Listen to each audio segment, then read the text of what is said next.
Hello everyone, good morning, good afternoon, good evening. I don't know what time you'll be watching this video. In today's video, I'm going to talk to you about why there are 21 million bitcoins and about an email from Satoshi with Hearn. But before that, make sure to like the video and subscribe to the channel.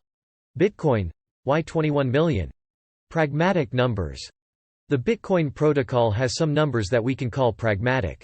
Since the network has been operating smoothly for years, it is said that a block will be mined every 10 minutes, but this time is approximate. Speaking of blocks, every 210,000 mined blocks, a halving occurs, a process that halves the inflation of Bitcoin. It is often said that halvings occur every 4 years, but this is just an estimated time. The first Bitcoin halving occurred on November 28, 2012, reducing the inflation per mined block from 50 to 25 BTCs. The second one occurred on July 9, 2016, reducing the number of BTCs to 12.5. The third one happened on May 11, 2020, reducing the number of BTCs to 6.25. The fourth and next halving is estimated to occur on March 21, 2024, reducing the number of BTCs to 3.125. There will be a total of 32 halvings to reach the maximum supply of mined Bitcoin, so the estimated year will be 2140. But there's a catch here. If we follow the logic of the time between halvings, you'll notice that each cycle is lasting less than 4 years, so it's possible that the maximum supply will be reached a little earlier. For us mere mortals, it's insignificant information, but it's there. Moving on, pay attention because here comes an interesting point.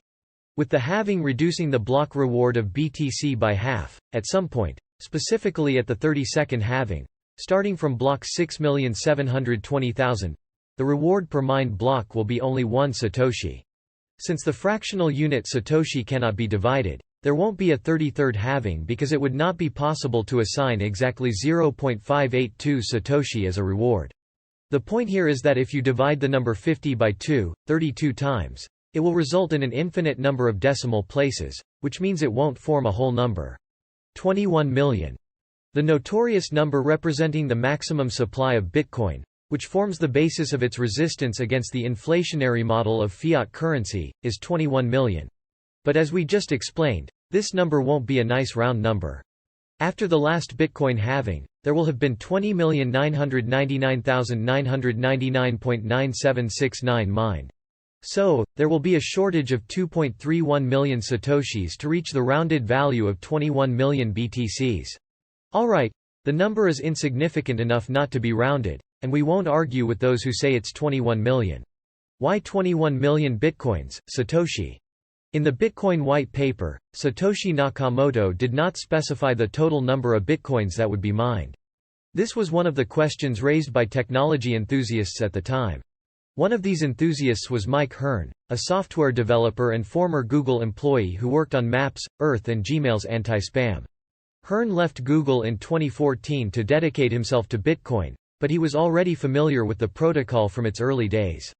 In April 2009, while studying the Bitcoin protocol, Hearn had several doubts and sent an email to Satoshi Nakamoto with his questions. Hearn said, "Hello Satoshi, I read your article on Bitcoin with great interest. However, I found it a bit confusing. I believe it could be easier to follow if you provide some examples."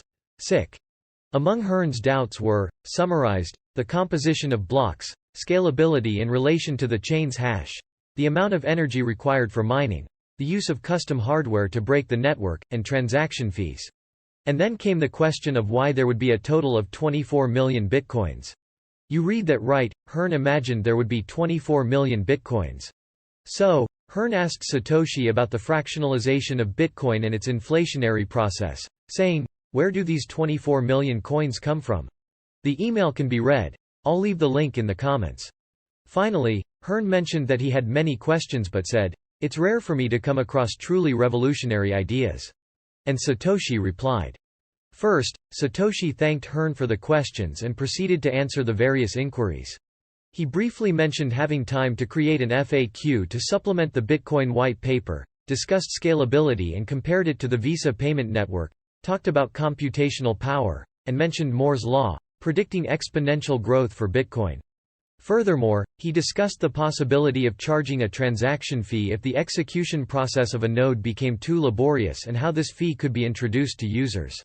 And before addressing the cryptocurrency supply, he talked about network security, especially in its early days when computational power was still low.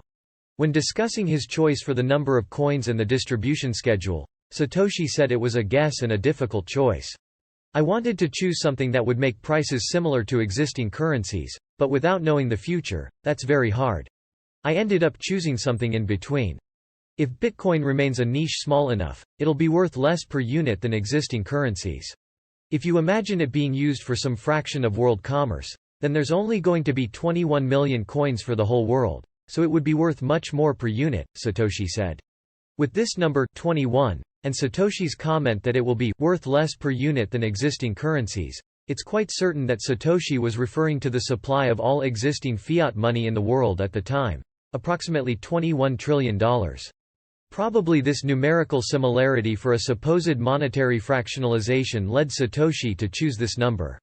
Following Satoshi's ideology of replacing fiat money with Bitcoin, and considering the presented numbers, in this circumstance, each Bitcoin would be worth $1 million.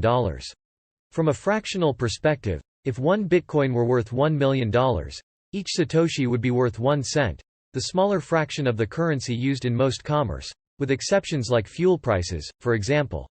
Well, getting back to the email, Satoshi tried to provide further context to his explanation and said, the values are 64-bit integers with 8 decimal places, so one coin is represented internally as 100 million. There is plenty of granularity if typical prices become small. For example, if 0.001 is worth €1, it may be easier to change where the decimal point is displayed. So if you had 1 Bitcoin, it would now be displayed as 1000, and 0.001 would be displayed as 1. But there's another perspective related to the number of blocks mined per halving, 210,000. And there's the number 21 appearing again. By initially establishing the block reward at 50 Bitcoins and considering that this number is halved with each halving, the sum of all reward values in each cycle will never reach 100 but will come very, very close. Rounded, 210,000 blocks multiplied by 100 equals 21 million. So, it seems that the economic factor of the fiat money volume, M1, led Satoshi to choose the maximum supply of Bitcoin, and mathematical logic guided the creation of other parameters in the network. Finally, it's worth noting that Satoshi did not mention that the fraction of Bitcoin would be called Satoshi. It's a terminology that I believe is a bit difficult to trace and discover who first used it. Did you enjoy the video? Leave your comments. Didn't like it? Let me know so I can improve. Subscribe to the channel, and thank you very much.